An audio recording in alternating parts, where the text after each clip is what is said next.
Une jeune femme qui pensait rentrer chez elle en toute sécurité, raccompagnée, qui finalement se retrouvait agressée puis assassinée, c'est l'affaire de Sacha Samsudeen. Bonjour à tous et bienvenue dans cette nouvelle vidéo. Aujourd'hui, nous allons traiter du cas de Sacha Samsudeen. J'espère que cette affaire est encore inconnue pour vous, mais comme d'habitude, si le contenu de notre chaîne vous plaît, n'hésitez pas à nous soutenir en mettant un petit like, des commentaires, en vous abonnant juste en dessous, ce n'est toujours pas fait. Merci à tous ceux qui le feront et sans plus tarder, c'est parti pour cette nouvelle affaire.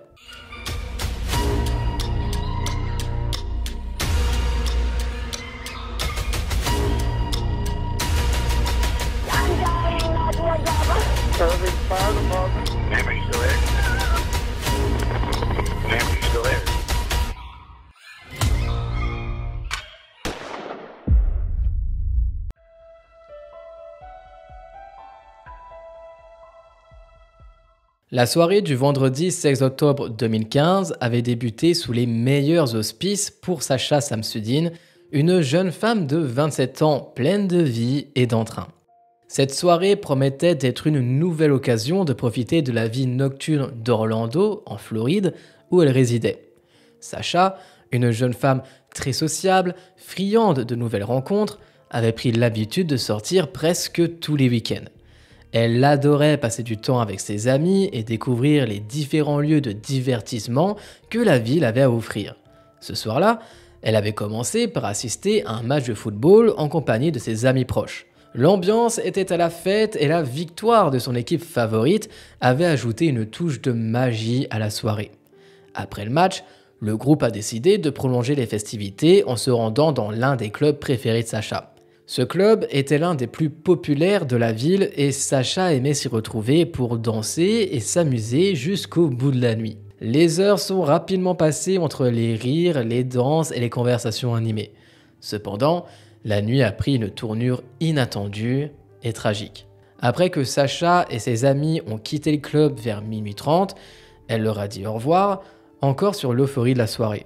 Ils avaient célébré la victoire de leur équipe avec un dîner copieux, de la danse effrénée et plus de boissons alcoolisées que Sacha ne l'avait initialement prévu. Malgré son état d'ébriété, la jeune femme, responsable des réseaux sociaux pour une agence immobilière de premier plan, a décidé de rentrer chez elle à pied. Un trajet qui, en temps normal, aurait pris environ 10 minutes. Donc c'est relativement rapide, elle connaît le chemin par cœur, elle le connaît très bien, elle vit dans un quartier relativement chic. Bref, c'est l'un des endroits où elle n'a pas spécialement peur en tant que jeune femme pour se promener la nuit, même en état d'ébriété. Sur le chemin du retour, Sacha titubait légèrement, encore sous l'effet de l'alcool. Deux jeunes filles, qui marchaient dans la même rue, l'ont remarqué et ont immédiatement été inquiètes en voyant cette jolie brune trébucher dans l'obscurité. Craignant qu'elle ne soit en difficulté, elles ont décidé d'intervenir. Les deux jeunes filles, animées par un esprit de solidarité et de bienveillance, ont proposé à Sacha de partager un Uber avec elle. Sacha, réalisant qu'elle était bien trop ivre pour continuer seule son chemin en toute sécurité, a accepté avec reconnaissance leur offre généreuse. Pendant qu'elles attendaient l'arrivée du véhicule, les trois jeunes femmes ont échangé et ont rigolé ensemble. Sacha, malgré son état d'ébriété, a réussi à participer à la conversation de manière lucide, ajoutant des éclats de rire et des commentaires amusants. Les deux jeunes filles se réjouissaient d'avoir pu lui apporter un petit peu de réconfort et de compagnie en cette fin de soirée. Lorsque la voiture est arrivée, Sacha a indiqué au chauffeur de la conduire au complexe d'appartements appelé Uptown Place. En approchant du bâtiment, elle a demandé à être déposée, affirmant que c'était chez elle. Toujours soucieuses de son bien-être, les deux jeunes filles ont décidé de l'accompagner jusqu'à l'entrée pour s'assurer qu'elle rentrait en toute sécurité dans son immeuble puis chez elle. Arrivée à l'entrée de ce dernier, Sacha a fouillé ses poches, mais pas de bol, elle n'a pas retrouvé ses clés. La découverte qu'elle avait laissé ses clés quelque part l'a complètement désespérée. Sans elle, elle ne pouvait pas accéder à ce bâtiment de haute sécurité. En demandant au garde-service s'il pouvait la laisser entrer, il l'a informé que personne, sous aucun prétexte, n'était autorisé à pénétrer dans le bâtiment sans clé ou preuve de location. Ne possédant évidemment ni l'un ni l'autre, Sacha s'est retrouvé dans une situation plus que compliquée. Alors que le groupe se tenait là, réfléchissant à la prochaine étape, un résident avec une clé à la main est arrivé. Reconnaissant Sacha comme une voisine, il l'a gentiment laissée entrer. L'agent de sécurité, Stephen Duxbury, a assuré aux jeunes filles qu'il prendrait le relais à partir de là. Rassurées, elles sont parties, convaincues que la jeune femme qu'elles avaient protégée était maintenant entre de bonnes mains. Une fois à l'intérieur, les caméras de surveillance, installées pour surveiller les multiples entrées et sorties du bâtiment, ont capturé Sacha montant les escaliers jusqu'à son appartement, au 3e étage, suivi de près par Stephen. Mais la scène qui a suivi a été tout aussi inquiétante.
Malgré l'heure tardive, Sacha, encore sous l'effet de l'alcool, essayait de maintenir une démarche stable. Stephen, vêtu de son uniforme de sécurité, semblait attentif et prêt à l'aider si nécessaire. Les deux jeunes filles, quant à elles, s'éloignaient, sans se douter que leur bonne action de la soirée était sur le point de prendre une tournure tragique. L'accès sécurisé au bâtiment, destiné à protéger les résidents, ne pouvait anticiper le danger provenant de l'intérieur même. Sacha, croyant être enfin en sécurité, montait les escaliers avec Stephen, en ayant simplement hâte d'arriver chez elle. Ce dernier, censé assurer la sécurité des habitants, allait plutôt devenir le protagoniste d'une tragédie inattendue. Les caméras, témoins muets de la scène, enregistraient chaque instant, capturant alors le début d'une nuit funeste qui allait marquer à jamais l'histoire de ce complexe d'appartements. La soirée qui avait commencé sur une note si positive allait malheureusement se terminer de la manière la plus tragique qui soit. On a appris plus tard que lorsqu'ils avaient atteint l'appartement 345, Sacha avait essayé d'entrer le code de déverrouillage de la porte, mais sans succès. Malgré ses efforts pour se souvenir de la bonne séquence, elle n'arrivait pas à trouver les chiffres corrects. La présence imposante de Stephen, qui se tenait juste derrière elle, observant chacun de ses mouvements, n'arrangeait rien. À un moment donné, dans un éclair de lucidité, Sacha a réalisé que ses clés, ainsi que les informations nécessaires pour entrer dans son appartement, devaient probablement se trouver dans sa voiture. Ne voulant pas s'aventurer seule jusqu'au parking, elle a demandé à Stephen de l'accompagner, ce qu'il a accepté. Alors qu'il se dirigeait vers sa voiture, Sacha s'est soudainement arrêté et a expliqué que, pof, le code venait tout juste de lui revenir en mémoire. Ah, les joies de l'alcool. On peut alors voir le duo rentrer de nouveau dans le bâtiment et se diriger vers les escaliers menant au 3e étage. Les caméras de surveillance, malheureusement, ne couvraient pas ce qui se passait dans les couloirs ou les cages d'escalier. Les événements tragiques qui allaient se dérouler sont donc restés hors champ, forçant les détectives à se fier aux déclarations de Stephen pour combler les blancs. D'après le récit de Stephen, vers 3 h du matin, il a informé Sacha qu'il devait patrouiller les étages et qu'il reviendrait une fois sa ronde terminée. Lorsqu'il est revenu un peu plus tard, il a constaté que le couloir à l'extérieur de l'appartement 345 était maintenant vide. Supposant qu'elle avait finalement réussi à rentrer dans son appartement, il a continué ses rondes. Le lendemain matin, Sacha devait rencontrer son ami, Anthony Roper, pour le petit déjeuner, mais elle ne s'est jamais présentée. Pensant qu'elle avait simplement dormi plus longtemps, Anthony a décidé de ne pas s'inquiéter et a pris son repas seul. Cependant, au début d'après-midi, l'absence de nouvelles de Sacha a commencé à le préoccuper. Il a tenté de la joindre par téléphone à plusieurs reprises, mais sans succès. Inquiet, Anthony a contacté quelques amis communs pour l'accompagner à l'appartement de Sacha afin de voir si elle allait bien. En arrivant sur place, ils ont remarqué que sa voiture était garée à son emplacement habituel, ce qui signifie qu'elle était, normalement, encore à son domicile. Et donc, c'est inquiétant. Puisque si elle est encore à son domicile, pourquoi est-ce qu'elle ne répond pas au téléphone? Et pourquoi est-ce que à cette heure si tardive, elle serait encore en train de dormir? Ça n'avait rien à voir avec les habitudes de Sacha. Ils sont entrés dans le complexe et ont frappé à sa porte, mais n'ont obtenu aucune réponse. Incapables de la joindre, ils ont décidé de contacter la police et de demander un contrôle de bien-être. Lorsque les agents de police sont arrivés, ils ont demandé l'assistance de l'agent de sécurité, Stephen Duxbury, qui a utilisé ses clés pour outrepasser le système de sécurité et les laisser entrer dans l'appartement de Sacha. Ce qu'ils ont découvert à l'intérieur était horrifiant. Sacha était allongé sur son lit, enveloppé dans une couette avec un bras qui dépassait. Lorsqu'ils ont retiré la couverture, ils ont découvert le corps de la jeune femme manifestement décédée et surtout victime d'une attaque brutale. La scène était macabre. Ses sous-vêtements avaient été arrachés avec une telle force que le tissu avait lacéré sa peau. La police criminelle, rapidement appelée sur les lieux du drame, a confirmé que Sacha avait subi une agression sexuelle. Des ecchymoses marquaient son visage et son cou, indiquant qu'elle avait été violemment battue avant d'être étranglée à mort. Les blessures défensives sur ses mains et ses bras montraient qu'elle avait lutté désespérément pour sa vie. L'examen du médecin légiste a révélé que le tueur avait exercé une pression suffisante sur sa gorge pour lui fracturer le larynx, soulignant la violence de l'attaque. La découverte de ce crime atroce a profondément choqué Anthony et leurs amis, ainsi que la communauté entière. Les circonstances entourant la mort de la jeune femme de 27 ans et la brutalité de l'attaque qu'elle avait subie ont soulevé une multitude de questions ainsi qu'un sentiment de profonde injustice. Les enquêteurs se sont mis immédiatement au travail, déterminés à reconstituer les événements de cette nuit fatidique et à traduire le coupable en justice. Les enquêteurs présents sur les lieux du crime ont noté que l'appartement dégageait une forte odeur de produits chimiques et que la porte de l'armoire contenant les produits de nettoyage de Sacha était, étrangement, grande ouverte. Il était évident pour tous que le tueur avait tenté de nettoyer la scène du crime ainsi que le corps de Sacha avec ses produits dans le but de détruire les preuves. Malgré ses efforts méticuleux pour effacer ses traces, l'assassin avait négligé plusieurs éléments cruciaux. Parmi ceux-ci, un emballage de préservatif jeté sur le sol de la chambre attirait particulièrement l'attention. De plus, le tueur avait utilisé les toilettes, laissant le siège relevé, une autre indication de sa présence. Lorsqu'ils ont dépoussiéré les surfaces pour recueillir des empreintes, les enquêteurs ont trouvé 2 empreintes non identifiées sur le siège des toilettes. En plus de ça, de l'ADN étranger fut découvert sur le corps de Sacha, ce que les tentatives de nettoyage n'avaient pas réussi à éliminer. Bien qu'ils n'aient pas retrouvé le téléphone portable de Sacha, les détectives ont mis la main sur son iPad qui était synchronisé avec son téléphone. En consultant l'activité récente de l'appareil, ils ont découvert qu'elle avait envoyé un message à son petit ami à 5h12 le samedi 17 octobre. Le message contenait qu'un seul mot, Ben, qui est le prénom de son petit ami. Dans leur quête de témoins, les détectives ont interrogé les voisins de Sacha, espérant que quelqu'un ait vu ou entendu quelque chose d'inhabituel. Un résident, qui avait fait sa lessive au milieu de la nuit, a affirmé avoir vu Stephen Duxbury suivre Sacha dans les couloirs.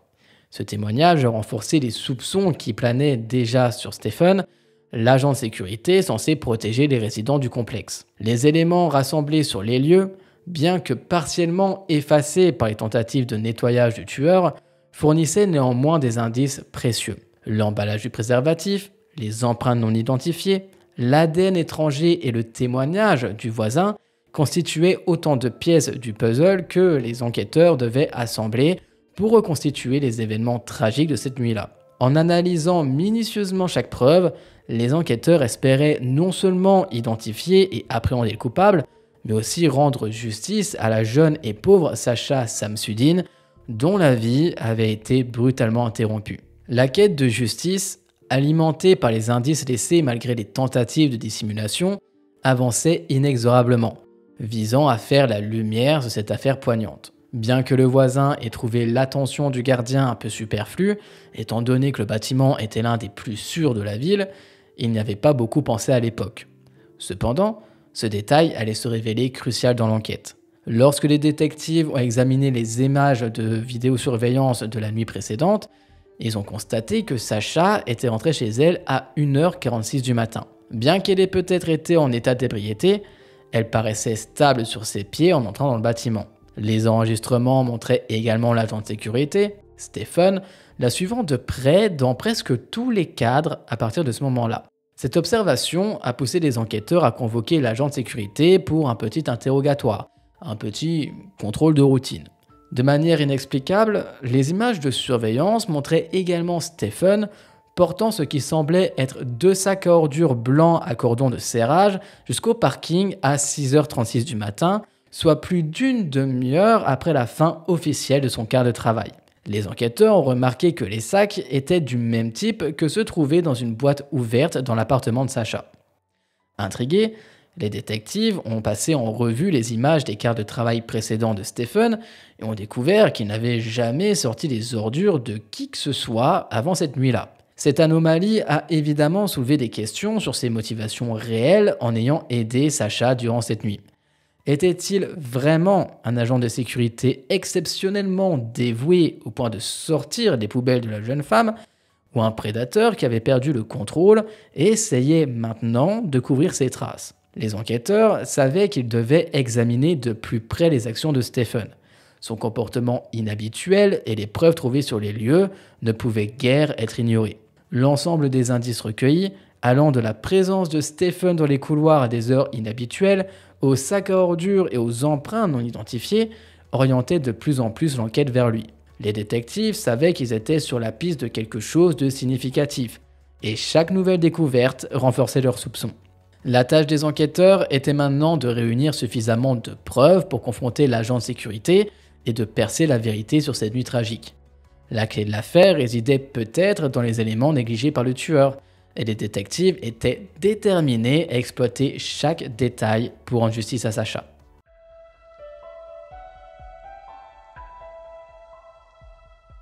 Stephen, qui avait été embauché 5 mois plus tôt en mai 2015, s'est assis avec les enquêteurs quelques heures seulement après la découverte du corps de Sasha. Lorsqu'on lui a demandé de fournir une chronologie de ses interactions avec elle, il a commencé par expliquer comment il lui avait refusé l'entrée dans le bâtiment parce qu'elle ne pouvait pas produire une pièce d'identité valide.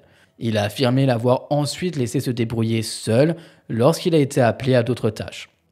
Pensant que ça pourrait être pertinent pour l'enquête, Stephen a mentionné avoir vu Sasha, ou quelqu'un qui lui ressemblait fortement, dans le couloir plus tard ce matin-là, en compagnie d'un homme caucasien aux cheveux blonds, vêtu d'un polo et d'un pantalon décontracté.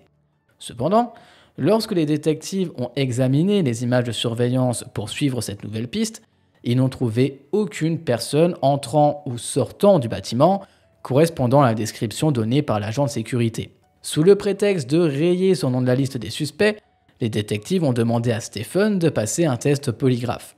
Proclamant qu'il n'avait rien à cacher, il a accepté de se soumettre au test. Une fois le processus terminé, les résultats ont révélé une tromperie sur quasiment toutes les questions relatives au viol et au meurtre de Sasha. Dire qu'il avait lamentablement échoué à ce test serait un euphémisme. Assis de l'autre côté de la pièce, les enquêteurs ont remarqué plusieurs abrasions récentes sur les bras de l'agent de sécurité. Soupçonnant qu'il s'agissait de marques de morsures et de griffures, ils ont photographié les blessures et les ont ajoutées à son dossier. Lorsque les extraits de la vidéo de surveillance ont été rendus publics, les jeunes filles qui avaient partagé un Uber avec Sasha se sont présentées pour donner leur version des événements de cette nuit-là. Le récit concordait avec celui donné par Stephen, renforçant ainsi certaines parties de son histoire, certes, mais laissant d'autres aspects dans l'ombre. Malgré ça, de nombreuses incohérences demeuraient.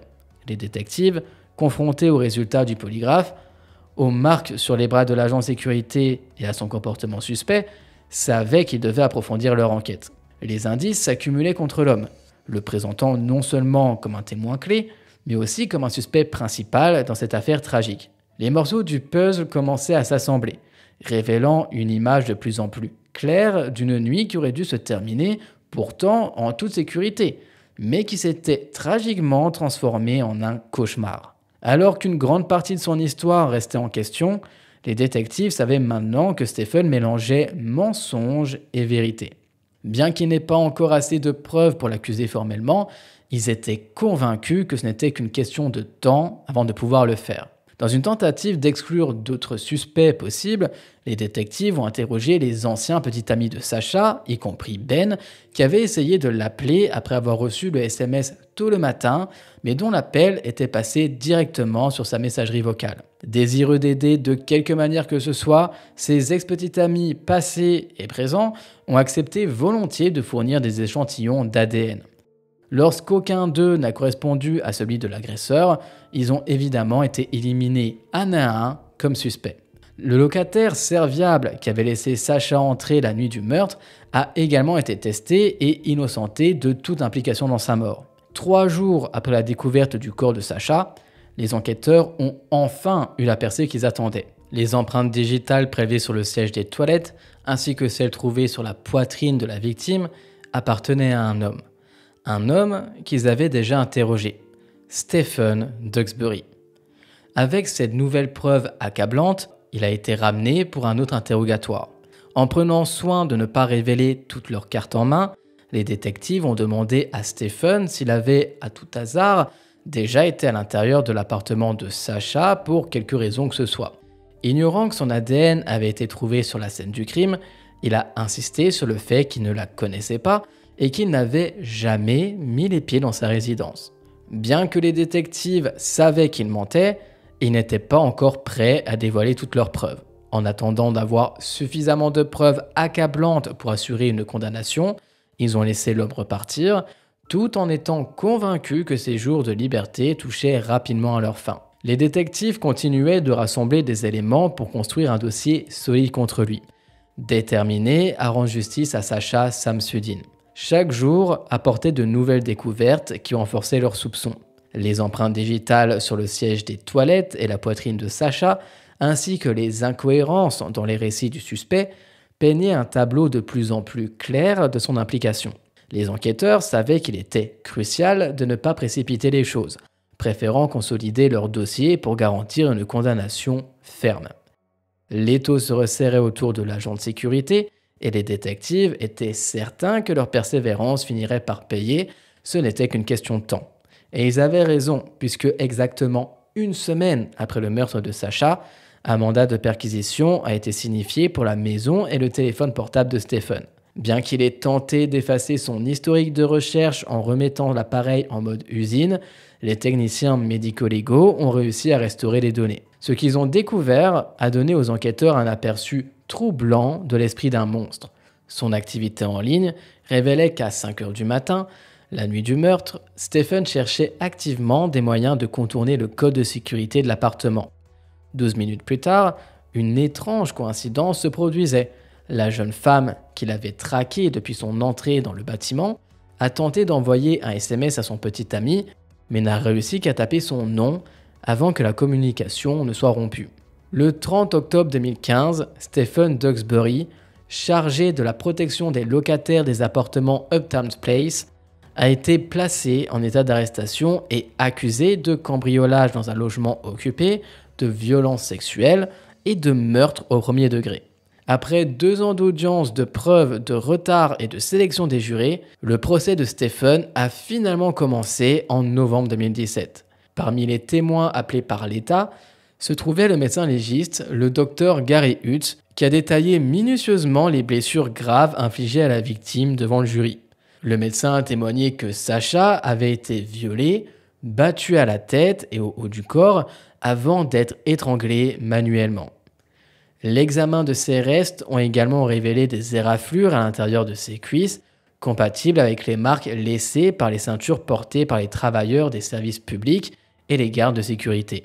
Malgré l'absence de témoins appelés par la défense pour soutenir leurs clients, celle-ci a avancé l'hypothèse qu'une tierce personne aurait tué Sacha après une relation sexuelle consensuelle avec Stephen. Mais comment ça aurait pu se produire en considérant les affirmations de l'accusé selon lesquelles il n'était jamais entré dans son appartement, d'autant plus qu'il y a des caméras de surveillance et que personne n'a été vu entrer dans ce bâtiment. Pour étayer cette théorie, les avocats de l'accusé avaient élaboré sur la possibilité que Sacha soit décédé lors d'une relation sexuelle brutale avec l'un de ses petits amis après sa rencontre avec Stephen. Cette défense, souvent utilisée dans les affaires de violence contre les femmes, tentait de discréditer la victime à chaque étape, une stratégie souvent décriée pour sa nature insensible et accusatoire. Malgré la reconnaissance par les procureurs que Sacha avait peut-être un petit peu trop bu cette nuit-là, mais bon, est-ce vraiment un crime finalement? Ils ont vigoureusement souligné que cela ne justifiait en aucun cas son sort tragique. Elle était simplement une jeune femme revenant dans l'immeuble où elle payait un loyer exorbitant pour vivre, espérant simplement se sentir en sécurité.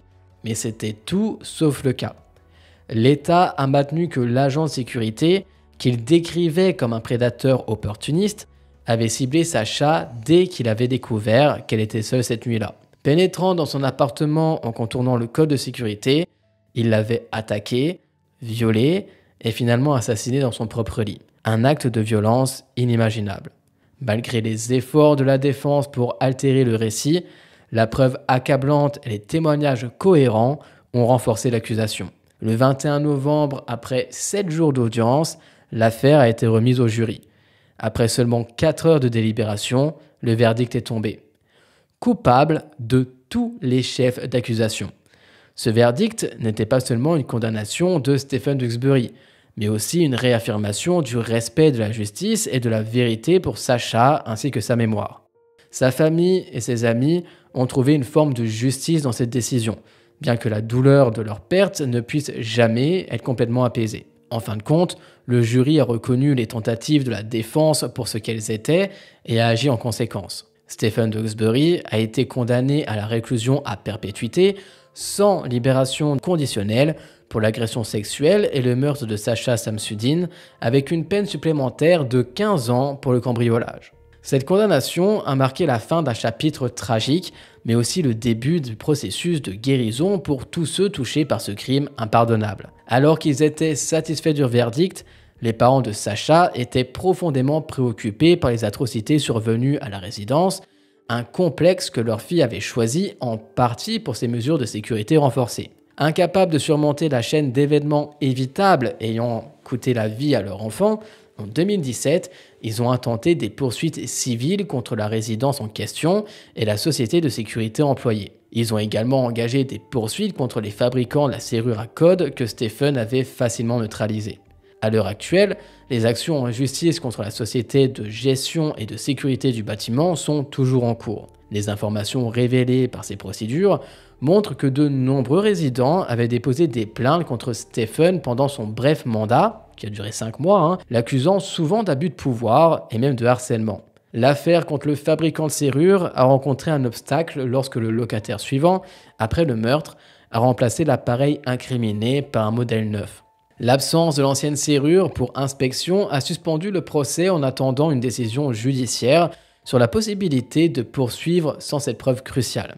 Les avocats de la famille de Sacha ont cité des études indépendantes montrant que les claviers de la même marque et du même modèle utilisés pour sécuriser la porte de Sacha pouvaient être piratés avec un simple tournevis, soutenant ainsi que ce système de verrouillage particulier était plus que défectueux. En 2019, les avocats de Stephen ont interjeté appel au motif que les réponses données par leurs clients pendant le polygraphe, en particulier celles relatives à sa connaissance apparente de la manière de mourir de Sacha, avant que les informations ne soient rendues publiques évidemment, n'auraient jamais dû être présentées au jury. Leur demande de nouveau procès a heureusement été rejetée. Pour ceux qui la connaissaient et l'aimaient, Sacha était bien plus qu'une jeune femme innocente qui avait été victime d'un prédateur dont le travail était pourtant de la protéger. Intelligente, drôle, belle et gentille, sa perte les a laissés lutter pour accepter la façon dont quelque chose d'aussi horrible aurait pu arriver à quelqu'un qui n'avait pas d'ennemis dans ce monde.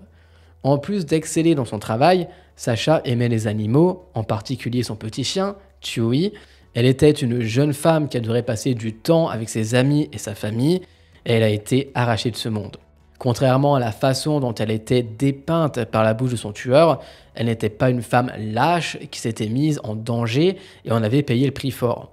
Sa seule faute en la matière avait été de faire confiance à un tueur froid et calculateur déguisé en un protecteur. Alors que les procédures judiciaires se poursuivaient, Sa famille a travaillé sans relâche pour sensibiliser le public à la sécurité des complexes résidentiels, espérant que la tragédie de Sacha servirait de catalyseur pour des changements positifs. Ils ont plaidé pour des réglementations plus strictes concernant la vérification des antécédents des employés de sécurité et pour des améliorations technologiques dans les systèmes de sécurité des immeubles d'habitation. Leurs efforts ont commencé à porter leurs fruits lorsque plusieurs complexes d'appartements ont mis à jour leur protocole de sécurité, renforçant ainsi les mesures de protection pour les résidents. De nouvelles lois ont été proposées, exigeant des vérifications plus vigoureuses et des formations supplémentaires pour les gardes de sécurité. La communauté a également joué un rôle crucial dans ces changements. Des vigiles de quartier et des groupes de soutien se sont formés, mettant en place des systèmes d'alerte rapide et des programmes de sensibilisation à la sécurité. Sacha est devenu un symbole de la nécessité de vigilance et de solidarité dans la lutte pour un environnement plus sûr pour tous. Les amis et la famille de Sacha continuent de célébrer sa mémoire à travers des événements commémoratifs et des initiatives caritatives.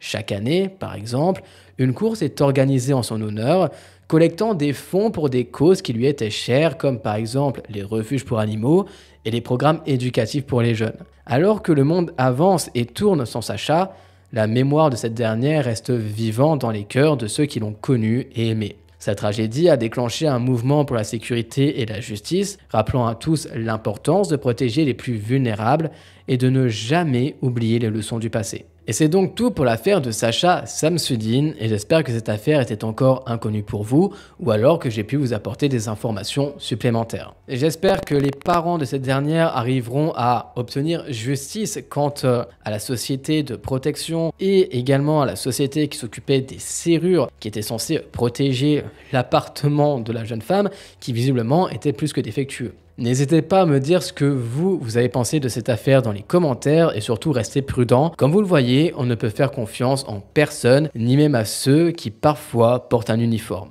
Prenez soin de vous, on se retrouve très prochainement pour une nouvelle vidéo. À très bientôt. Ciao.